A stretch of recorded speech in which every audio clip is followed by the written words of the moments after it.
नमस्ते दोस्तों। आज हम बात करने वाले हैं इमरान हाशमी और यामिनी गौतम की लेटेस्ट फिल्म हक के बारे में। एक ऐसी कहानी जिसमें इंसाफ और ईमान एक दूसरे से टकराते हैं। तो वीडियो को एंड तक जरूर देखना, क्योंकि इस फिल्म का क्लाइमैक्स आपको सोचने पर मजबूर कर देगा। तो बिना टाइम वेस्ट किए बढ़ते हैं मूवी की तरफ। तो कहानी की शुरुआत होती है साल 1985 से, जहां हमें दिखाया जाता है शाजिया बानो को, जो एक इंटरव्यू में बताती है कि वो ये लड़ाई लड़ना नहीं चाहती थी। वो तो अब्बास को प्यार करती थी, लड़ना तो उसकी मजबूरी बन गया था। फिर शाजिया अपनी लाइफ के बारे में स्टार्टिंग से बताना शुरू करती है। कहानी हमें साल 1967 में ले जाती है, जहां शाजिया को अब्बास खान से प्यार हो जाता है। अब्बास एक वकील रहता है और अब्बास को भी शाजिया से प्यार हो जाता है। फिर दोनों एक दूसरे से शादी कर लेते हैं। शादी से पहले शाजिया और अब्बास लेटर्स में बातें किया करते थे। शादी के बाद अब्बास ने शाजिया को घर की रानी बनाकर रखा और शाजिया को बहुत प्यार दिया। अब्बास को खराब कुकर ठीक कराना भी टाइम वेस्ट लगता था, इसलिए वो नया कुकर ही लिए आता था। शाजिया और अब्बास की लाइफ में कोई प्रॉब्लम नहीं थी, सिवाय इनके एक पड़ोसी के। उस पड़ोसी ने इनके गार्डन की तरफ एक छज्जा बना रखा था। जब शाजिया उस छज्जे को तोड़वाती है तो वो पड़ोसी शाजिया से बदतमीजी करता है। इसके बाद अब्बास अपना पूरा गार्डन ही लीगली शाजिया के नाम कर देता है। फिर 1.5 साल बाद इनको पहला बच्चा हुआ। दोनों बहुत खुश थे, पर अब्बास ने और ग्रो होने के लिए हार्डवर्क करना शुरू कर दिया था। उसने घर आना और कॉल पर बात करना भी कम कर दिया था। वो बस अपने कोर्ट के काम में बिजी रहता था। शाजिया अब्बास के काम के प्रेशर को समझकर धीरे धीरे इनकी लाइफ में आए चेंजेस को एडजस्ट करती गई। कुछ साल बाद इनको दूसरा बच्चा भी हुआ। अब तक तो अब्बास का काम में बिजी रहना और ज्यादा बढ़ गया था, और तो और वो शाजिया से ठीक से बात भी नहीं करता था। अब तक इनकी जो दिन में कभी कभी बातें हुआ करती थी, वो भी बंद हो गई। इनफैक्ट अब तो अब्बास ने शाजिया के कॉल उठाना भी बंद कर दिए थे। शाजिया सोचती है अब्बास इतना तो बिजी नहीं हो सकता कि वो 2-3 दिन में भी कॉल पर बात ना कर पाए, यहाँ तक कि घर आना भी कम कर दे। लेकिन वो हमेशा कोशिश करती है कि उनका रिश्ता पहले जैसा हो जाए।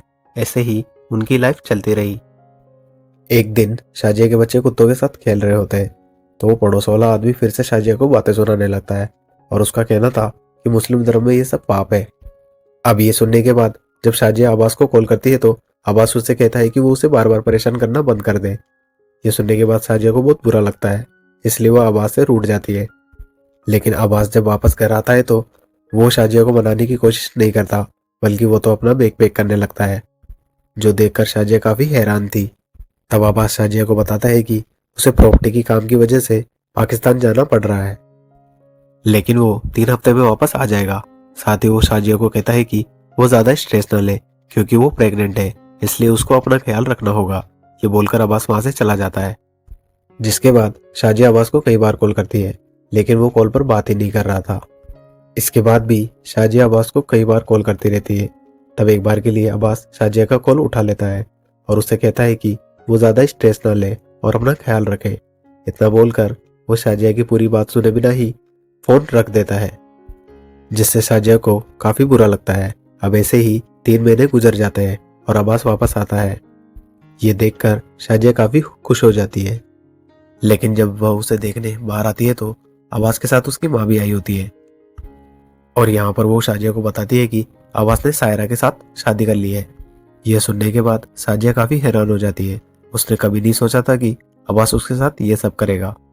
वो अब्बास पर काफी चिल्लाने लगती है कि वो आखिर ऐसा कैसे कर सकता है।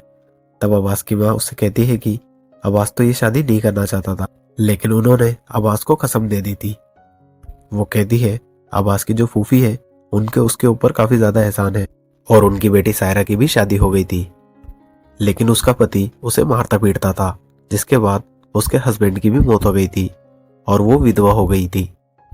इसलिए उन्होंने डिसाइड किया कि अब्बास उसके साथ शादी करेगा, क्योंकि इसके बाद उस लड़की की जिंदगी संवर जाएगी। और इसी वजह से उन्होंने अब्बास को कसम दी, जिसके बाद अब्बास ने सायरा से शादी कर ली। अब ये सब सुनने के बाद भी शाजिया सायरा को एक्सेप्ट करने के लिए तैयार नहीं थी, जहां पर अब्बास की बहन शाजिया को समझाती है कि अगर वो अब्बास पर चीखने चिल्लाने लगी तो अब्बास सायरा के पास चला जाएगा। इसलिए शाजिया को समझदारी से काम लेना होगा, ताकि अब्बास हमेशा उसके पास रहे। अब ये सुनने के बाद शाजिया सायरा को घर में आने देती है। इसके बाद अब्बास रात को शाजिया के पास आता है और उसे समझाता है कि वो उसकी पहली बीवी है और हमेशा वो उसके लिए खास रहेगी, इसलिए वो चिंता ना करे।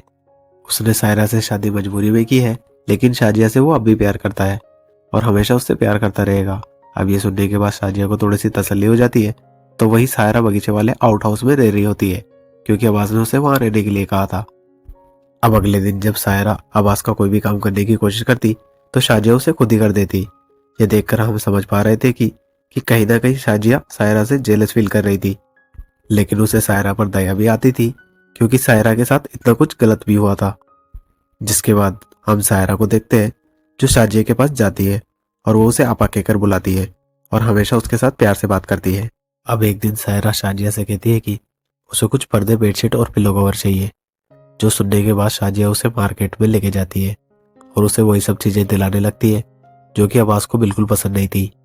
अब सायरा इस बात को नोटिस कर लेती है और वो शाजिया पर काफी गुस्सा होती है।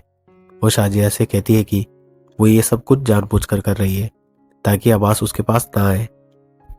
फिर उसके बाद सायरा शाजिया को कहती है कि वो कोई चैरिटी में आई हुई चीज नहीं है, और वो बताती है कि अब्बास शाजिया को मिलने से पहले सायरा को जानता था और तब से वो उससे प्यार करता है।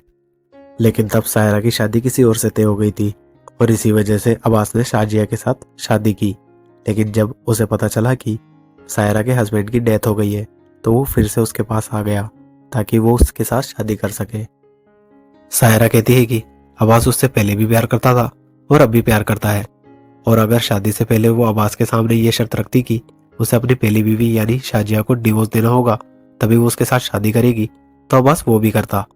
अब ये सब सुनने के बाद शाजिया पूरी तरीके से हिल गई थी। उसने कभी नहीं सोचा था कि अब्बास उससे इतना बड़ा झूठ बोलेगा। इसलिए शाजिया जब घर आती है तो वो अब्बास के साथ इस बात पर लड़ने लगती है, लेकिन अब्बास अपनी गलती एक्सेप्ट करने के लिए तैयार नहीं था। वो शाजिया से कहता है कि ऐसा कुछ भी नहीं है, पर शाजिया कहती है कि वो सब कुछ जान चुकी है, क्योंकि सायरा को ये तक भी पता है कि अब्बास को कौन से कलर की ब्रा पसंद है। अब ये बात सुनकर अब्बास कहता है कि वो उसे अपने हर काम का हिसाब नहीं दे सकता। वो शाजिया के ऊपर चिल्लाता है और उसे चुप बैठने के लिए कहता है। अब ये देखकर शाजिया समझ जाती है कि अब्बास अब पहले वाला अब्बास नहीं रहा। जिसके बाद वो सो जाती है और जब उसकी नींद खुलती है तो वो देखती है कि अब्बास सायरा के साथ उसके रूम में था, और ये देखने के बाद शाजिया का दिल टूट जाता है। जिसके बाद 1 साल बीत जाता है और शाजिया की डिलीवरी हो गई थी। उसे फिर से एक बेटा हुआ था और अब सिर्फ शाजिया का काम था कि वो बस अपने बच्चों का ध्यान रखे, क्योंकि अब्बास का ध्यान तो सायरा रख ही रही थी और उसके मुताबिक ही घर में सब कुछ हो रहा था। लेकिन ये सब देखने के बाद भी शाजिया चुपचाप रहती है, क्योंकि उसे अपने बच्चों की चिंता थी। तो वही सायरा भी प्रेग्नेंट हो जाती है और एक दिन शाजिया अब्बास को सरप्राइज देने के लिए उसके ऑफिस जाती है। एक्चुअली आज उनकी एनिवर्सरी थी, लेकिन इसके बारे में अब्बास को कुछ भी याद नहीं था। शाजिया चाहती थी कि वो और अब्बास आज मूवी देखने को जाए, लेकिन अब्बास उसे ये बोलकर मना कर देता है कि उसे बहुत ज्यादा काम है। वो अब्बास को मनाने की काफी कोशिश करती है, लेकिन अब्बास उसे डांटकर वहां से जाने के लिए कहता है। अब ये सुनने के बाद शाजिया काफी अपसेट हो जाती है और अब उसकी लिमिट भी खत्म हो गई थी, क्योंकि अब्बास ना ही उससे बात करता था और ना ही उसके बच्चों से बात करता था। उसका सारा ध्यान तो बस सायरा की तरफ ही होता था, और इसी वजह से शाजिया गुस्से में अपने बच्चों को लेकर अपने मायके चली जाती है। तो वही अब्बास को भी रियलाइज होता है कि उसे शाजिया के ऊपर इस तरह से चिल्लाना नहीं चाहिए था, इसलिए वो उसके लिए बुके लेकर घर जाता है। तो उसे पता चलता है कि शाजिया अपने बच्चों के साथ यहाँ से चली गई है, और ये सुनकर अब्बास शाजिया के ऊपर काफी गुस्सा होता है। अब ऐसे ही कुछ दिन बीत जाते हैं और अब्बास का शाजिया के घर फोन आता है और वो शाजिया के पिता को कहता है कि वो बच्चों के खर्चे के लिए हर महीने 400 रुपये भेज देगा। ये सुनने के बाद शाजिया पूछती है कि अब्बास ने उसके बारे में कुछ पूछा था, लेकिन अब्बास ने शाजिया के बारे में कुछ नहीं पूछा था, जिसकी वजह से शाजिया काफी अपसेट थी। तो वही शाजिया के पिता की बात करें तो वो एक मौलाना थे। तो वही शाजिया भी अब सिलाई का काम करके कुछ पैसे कमाने लग गई थी।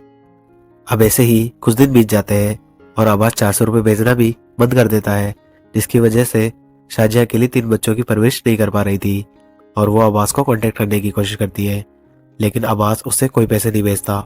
इसलिए ना चाहते हुए भी शाजिया को वापस अब्बास के पास आना पड़ता है, जो देखकर अब्बास को लगता है कि शाजिया हमेशा के लिए वापस आई होगी। लेकिन शाजिया कहती है कि वो बस अपने बच्चों का हक मांगने के लिए यहाँ पर आई है, क्योंकि अब्बास ने 400 रुपये भेजना बंद कर दिया था।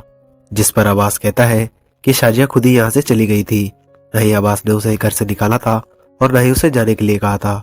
जिस पर शाजिया भी कहती है कि अब्बास ने भले ही उसे यहाँ से निकाला नहीं था, लेकिन वो एक बार भी उसे मनाने या फिर लेने के लिए नहीं आया। वो कहती है कि उसे बस अपने बच्चों के हक के पैसे चाहिए ताकि वो उनकी परवरिश कर सके, क्योंकि वो बच्चे उसके अकेले के नहीं बल्कि अब्बास के भी है। लेकिन ये सुनने के बाद भी अब्बास उससे कहता है कि वो पैसे नहीं देगा, क्योंकि शाजिया इस तरह से उसके साथ आर्ग्यू नहीं कर सकती। अगर वो एक नेक औरत है तो उसे अपने पति की इज्जत करते हुए उसकी हर बात माननी चाहिए। अब ये सुनने पर शाजिया कहती है कि अब्बास ने उससे झूठ बोला, उसे बिना पूछे ही दूसरी शादी की और ना ही अब बच्चों की परवरिश में कोई मदद करना चाहता है। ऐसे में शाजिया कैसे चुप रह सकती है?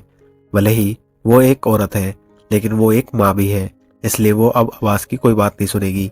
ये बोलकर शाजिया वहां से जाने लगती है। हालांकि सायरा अब्बास को समझाती है कि बस केवल 400 रुपए की ही तो बात है, आखिर वो शाजिया के साथ इस तरह से बिहेव क्यों कर रहा है? वो इतने पैसे कमाता है तो 400 रुपये अपने बच्चों की परवरिश के लिए दे ही सकता है। लेकिन अब्बास उसकी कोई बात नहीं सुनता, क्योंकि अब्बास का अब ईगो हर्ट हो गया था और उसे कुछ भी करके शाजिया को सबक सिखाना था। जिसके बाद शाजिया के पिता एक काजी के पास जाते हैं और उन्हें अपनी सारी बात बताते हैं, जिस पर काजी का कहना था कि शाजिया को अपने ससुराल से इस तरह से वापस नहीं आना चाहिए था और इस वजह से जो उसके साथ हुआ है इसमें अब वो कुछ नहीं कर सकते और ना ही अब वो अब्बास से कह सकते हैं कि वो उसे कुछ पैसे दे दे। अब ये बात सुनने के बाद शाजिया के पिता समझ जाते हैं कि ये लोग उनकी बेटी का साथ नहीं देंगे। जिसके बाद वो शाजिया को कहते हैं कि शाजिया सही है और उसे अपने हक के लिए लड़ना होगा। ये रास्ता बहुत मुश्किल होगा, लेकिन वो हमेशा उसके साथ रहेंगे। अब ये सुनने के बाद शाजिया का भी हौसला बढ़ जाता है। जिसके बाद वो कोर्ट जाती है, लेकिन वहां पर उसका कोई वकील नहीं होता। जज शाजिया से कहता है कि अगर उसे अपनी शिकायत दर्ज करानी है तो उसे सबसे पहले एक वकील की जरूरत है, उसके बाद ही वो कोई कार्रवाई कर सकते हैं। साथ ही वो शाजिया को एडवाइस देते हैं कि उसे मुस्लिम कोर्ट जाना चाहिए, क्योंकि ये सारे मैटर वहीं पर सोल्व हो सकते हैं। इस पर शाजिया कहती है कि वो वहां पर भी गई थी, लेकिन वहां पर वो लोग उसका साथ देने के लिए तैयार नहीं है। अब ये सुनने के बाद जज कहता है कि उसे सबसे पहले अपना एक लॉयर हायर करना होगा। अब तभी वहां पर बेला नाम की एक लॉयर थी, जो शाजिया से कहती है कि वो उसका केस ले लेगी। शाजिया को बस ये कहना होगा कि वो उसकी लॉयर है। बेला के साथ वहां पर एक फराज नाम का लॉयर था और वो दोनों मिलकर शाजिया का केस लड़ने वाले थे। अब शाजिया के पास एक लॉयर था, जिसकी वजह से अब्बास के ऊपर सेक्शन 125 के तहत केस रजिस्टर हो जाता है। अब ये सुनने के बाद अब्बास काफी हैरान था कि शाजिया ऐसा कदम उठा सकती है, लेकिन वो डिसाइड करता है कि वो भी इसका जवाब देगा। हालांकि सायरा उसे समझाती है कि वो ऐसा ना करे, लेकिन अब्बास उसकी कोई बात नहीं सुनता। तो वही अब्बास की माँ शाजिया को घर बुलाती है ताकि वो बैठकर कुछ बात कर सके। जब शाजिया घर आती है तो वहां पर अब्बास की माँ शाजिया को समझाने लगती है कि उसे इस तरह से कोर्ट में नहीं जाना चाहिए था। घर का मसला है, वो लोग घर में ही बैठकर हल कर सकते थे। जिस पर शाजिया कहती है कि उसके पास दूसरा कोई रास्ता नहीं था। तभी वहां पर अब्बास आता है और वो शाजिया से कहता है कि उसने जो किया वो किया, लेकिन अब वो उससे जवाब देगा। ये बोलकर अब्बास उसे 3 बार तलाक बोलता है और उनकी मेहर की जो रकम थी 2000 रुपए, वो भी उसे दे देता है। ये देखकर शाजिया काफी हैरान थी, क्योंकि उसने सोचा नहीं था कि अब्बास एक झटके में उनके इस रिश्ते को खत्म कर देगा। हालांकि अब्बास को ऐसा करने से उसकी माँ, सायरा और बहन सब लोग रोक रहे थे, लेकिन अब्बास किसी की भी बात नहीं सुनता और वो शाजिया को तलाक दे देता है, जिससे शाजिया पूरी तरीके से टूट गई थी। जिसके बाद अब्बास कहता है कि शाजिया सेक्शन 125 तब तक उसके ऊपर केस कर सकती थी जब तक वो उसकी वाइफ है, लेकिन अब वो शाजिया को डिवोर्स दे चुका है और मेहर की रकम भी दे चुका है और अब शाजिया की जिम्मेदारी उसके ऊपर नहीं है। जो सुनने के बाद शाजिया पूरी तरीके से हिल गई थी। तो वही जब बेला को इसके बारे में पता चलता है तो वो शाजिया से मिलने आती है, जहाँ पर शाजिया उसे बताती है कि किस तरह से अब्बास ने उसे गलत तरीके से डिवोर्स दिया है। मतलब कुरान में लिखा गया है कि डिवोर्स ऐसे देने से पहले उन्हें 3 महीने का टाइम देना होता है, जिसके बाद दोनों परिवार वाले मिलकर बात करते हैं और इसका तलाक ना हो इसके लिए कोशिश करते हैं। लेकिन इसके बाद भी अगर पति और पत्नी तलाक लेना चाहते हैं तो सबके सामने तलाक दिया जाता है, लेकिन अब्बास ने ऐसा कुछ नहीं किया। ये सुनकर बेला कहती है अगर ऐसा है तो शाजिया को चिंता करने की जरूरत नहीं है, क्योंकि अगर अब्बास ने उसे सही तरीके से डिवोर्स नहीं दिया, इसका मतलब उनका डिवोर्स ही नहीं हुआ और वो अभी भी अब्बास की पत्नी है और उसे शाजिया को खर्चे के लिए पैसे देने होंगे। अब ये सुनने के बाद शाजिया को भी फिर से उम्मीद मिलती है, जिसके बाद फिर से उनका केस शुरू हो जाता है। अब इनका केस हाई कोर्ट में चल रहा था, जहां पर अब्बास का कहना था कि उनके कानून के मुताबिक उसने शाजिया को डिवोर्स दे दिया है और अब शाजिया और बच्चों की जिम्मेदारी उसके ऊपर नहीं है। अब ये सब सुनने के बाद बेला जज को बताती है कि किस तरीके से कुरान में लिखा गया है कि अब्बास को शाजिया को डिवोर्स देने से पहले उसे इन्फॉर्म करना था और साथ ही उसे दूसरी शादी करने से पहले भी शाजिया को इन्फॉर्म करना चाहिए था। लेकिन अब्बास ने कोई भी रूल फॉलो नहीं किया और अब्बास ने 3 बार तलाक बोलकर शाजिया बानो को तलाक दिया है, जिसे तलाक ए बदत कहते हैं। तलाक ए बदत इस्लाम का हिस्सा नहीं है। बेला की ये बात सुनकर जज कहते हैं कि ये मुस्लिम पर्सनल लॉ का मामला है, वो इस पर फैसला नहीं कर सकते कि तलाक का तरीका सही है या नहीं। इसलिए जज शाजिया को मुस्लिम लॉ बोर्ड में जाने के लिए बोलते हैं। जब शाजिया मुस्लिम कोर्ट जाती है तो मुस्लिम काजी शाजिया के पिता को कहते हैं कि ये कौम का मामला है, इसे आपस में सुलझा लेना चाहिए था। इस तरह तलाक के मामले को कोर्ट में ले जाना उनके लिए शर्म की बात है। तलाक के बदत जैसे मसले उठाने से उनकी बदनामी होती है, जिस पर शाजिया कहती है कि वो उनके पास 1 साल पहले गई थी, पर काजी ने उसका साथ देने से मना कर दिया था। जिस पर कोर्ट के जज कहते हैं कि अगर वो काजी के फैसले से खुश नहीं थी तो उसे कोर्ट नहीं जाना चाहिए था, वो ऐसा करके मुस्लिम कौम की बदनामी कर रही है। जिस पर शाजिया कहती है कि तलाक की शर्तें और तरीके कुरान में लिखी है। तलाक को 3 महीने तक का समय दिया जाए ताकि सुलह का मौका मिले और अगर सुलह हो जाए तो रिश्ते को तोड़ने की जरूरत ही नहीं। अगर हस्बैंड वाइफ में झगड़ा हो जाए तो दोनों के घर वाले मिल करके झगड़े को सुलझाने की कोशिश करें। लेकिन अब्बास ने तो एक सांस में ही तलाक दे दिया, ये तरीका तो कुरान में है ही नहीं। वो कहती है जब एक औरत पर हर सजा हर कानून लागू है तो मर्द पर क्यों नहीं। ये सुनकर काजी कहते हैं कि शाजिया ने मुस्लिम कौम के साथ न सिर्फ गद्दारी की है बल्कि उसने काफिरों का साथ दिया है। जिस पर शाजिया कहती है कि वो ना तो मुस्लिम कौम की गद्दार है और ना ही अपने किए पर शर्मिंदा है। वो कहती है कि वो सही है। ये बोलकर वो वहां से चली जाती है, जिसके बाद 4 साल बीत जाते हैं, जहाँ कोर्ट में अब्बास कहता है कि उसने तलाक के बाद 2000 रुपए भी शाजिया को दे दिए। इस केस का कोई मतलब नहीं बनता। जिस पर बेला कहती है कुछ सालों पहले ऐसे ही एक तायरा नाम की लेडीज का केस हुआ था जो सुप्रीम कोर्ट तक गया था और तब सुप्रीम कोर्ट ने ऑर्डर दिया था कि तायरा के हस्बैंड को उसे लाइफ टाइम मेंटेनेंस देना होगा। और इसी रेफरेंस को लेते हुए बेला कहती है कि वैसे ही अब्बास को भी शाजिया को मेंटेनेंस के पैसे देने होंगे। अब ये सब सुनने के बाद अब्बास कुछ नहीं कहता और वहीं जज ऑर्डर करते हैं कि अब्बास को हर महीने शाजिया को 22 रुपए देने होंगे। अब हालांकि ये पैसे कम थे लेकिन फिर भी शाजिया इसके लिए तैयार थी, क्योंकि उसने अपने हक के लिए लड़ाई की थी और वो जीत गई थी। तो वहीं दूसरी तरफ शाजिया के गांव वाले उनके ऊपर काफी ज्यादा गुस्सा थे, क्योंकि उनका कहना था कि शाजिया जो कर रही है वो काफी ज्यादा गलत है, वो अपने मजहब के खिलाफ जा रही है, इसलिए वो उसके घर पर हमला करते हैं। अब ये देखकर शाजिया समझ जाती है कि वो यहाँ पर सेफ नहीं रह सकती और ना ही वो अपने घर वालों को और ज्यादा तकलीफ में डालना चाहती थी। इसलिए शाजिया एक काफी बड़ा फैसला करती है। उसे याद आता है कि अब्बास ने अपने बगीचे वाली जमीन उसके नाम पर की थी, जहाँ पर उनका हॉट हाउस था। इसलिए शाजिया अपने बच्चों के साथ वहां पर शिफ्ट हो जाती है और अब्बास भी इसके लिए कुछ नहीं कर सकता था, क्योंकि उसने खुद ही वो जमीन शाजिया के नाम की थी। लेकिन हम अब्बास को देखते हैं जिसका प्लान कुछ और ही था। असल में अब्बास ने जानबूझकर हार मान ली थी ताकि वो इस केस को सुप्रीम कोर्ट तक ले जा सके, क्योंकि तायरा के केस में सुप्रीम कोर्ट ने फैसला सुनाया था कि वाइफ को मेंटेनेंस के पैसे मिलने चाहिए और इसी वजह से अब्बास इस फैसले को चैलेंज करना चाहता था।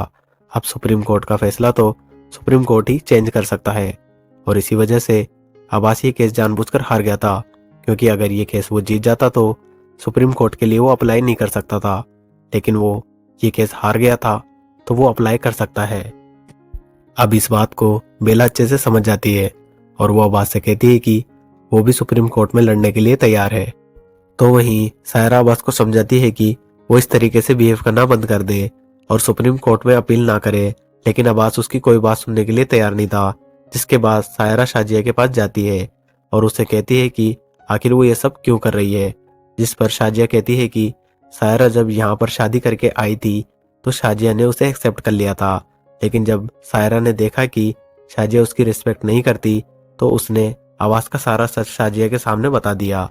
ये जानते हुए भी कि शाजिया के सामने जब आवाज का सच आएगा तो उनके बीच झगड़ा हो जाएगा, लेकिन फिर भी सायरा ने सच बताया क्योंकि वो चाहती थी कि उसे भी वो रिस्पेक्ट मिले जो वो डिजर्व करती है। ठीक वैसे ही शाजिया भी ये सब इसलिए कर रही है क्योंकि उसे भी रिस्पेक्ट चाहिए। वो कहती है कि वो अब्बास से बहुत प्यार करती थी, लेकिन बस प्यार काफी नहीं होता, रिस्पेक्ट भी इम्पोर्टेंट होती है और वो इसी के लिए सब कुछ कर रही है। अब ये सुनने के बाद सायरा भी उसकी बात समझ जाती है, जिसके बाद वो हमेशा शाजिया की हेल्प किया करती। लेकिन इन सब के बीच शाजिया के पिता की डेथ हो जाती है और शाजिया के पिता ने मरते वक्त भी यही लिखा था कि शाजिया सही है और उसे अपने हक के लिए लड़ना होगा। ये देखकर शाजिया काफी ज्यादा रोती है। तो वहीं अब्बास भी देखता है कि उसका अपना बेटा उससे नफरत करता है, वो उससे बात तक नहीं करना चाहता था। ये देखकर अब्बास को भी काफी बुरा लगता है, बट उसके लिए उसका ईगो सबसे ज्यादा इम्पोर्टेंट था। जिसके बाद सुप्रीम कोर्ट में केस शुरू हो जाता है, जहां पर अब्बास का कहना था कि हमेशा ये लोग लॉ के नाम पर उनके लॉज को चेंज करने की कोशिश करते हैं। साथ ही वो कहता है कि पहले इंडिया का बंटवारा बस एक धर्म की वजह से नहीं हुआ था, बल्कि दोनों धर्म इसके लिए जिम्मेदार थे। लेकिन आज भी जब लॉयल्टी प्रूव करने की बात आती है तो बस मुसलमानों को हर बार अपनी लॉयल्टी प्रूव करनी पड़ती है। वो कहता है कि उनके कानून के मुताबिक ये केस काफी सिंपल था, उसने शाजिया को डिवोर्स दे दिया है और उसकी जिम्मेदारी खत्म हो चुकी है। लेकिन ये केस फिर भी यहाँ तक आया, यानी कि कहीं ना कहीं उनके कल्चर की यहाँ पर डिसरिस्पेक्ट हो रही है। अब ये सारी बात सुनने के बाद शाजिया भी अपनी बात जज के सामने रखती है। वो कहती है कि मेरा नाम शाजिया बानो है और ये नाम मेरे अब्बू ने बहुत प्यार से रखा था। शाजिया कहती है कि यहाँ पर लड़ाई हिंदू मुस्लिम या किसी और से नहीं है, बल्कि यहाँ पर लड़ाई उसके हक के लिए है, क्योंकि वो एक इंडियन औरत है। वो भले ही एक मुस्लिम है, लेकिन वो एक इंडियन मुस्लिम है, इसलिए कानून को भी उसे उसके अधिकार देने होंगे। वो ये नहीं कह सकते कि तुम्हारा कानून अलग है, क्योंकि जब कोई मर्डर होता है तो कानून ये नहीं कहता कि ये कानून दूसरे कास्ट में आता है, इसलिए यहाँ पर हम फैसला नहीं कर सकते।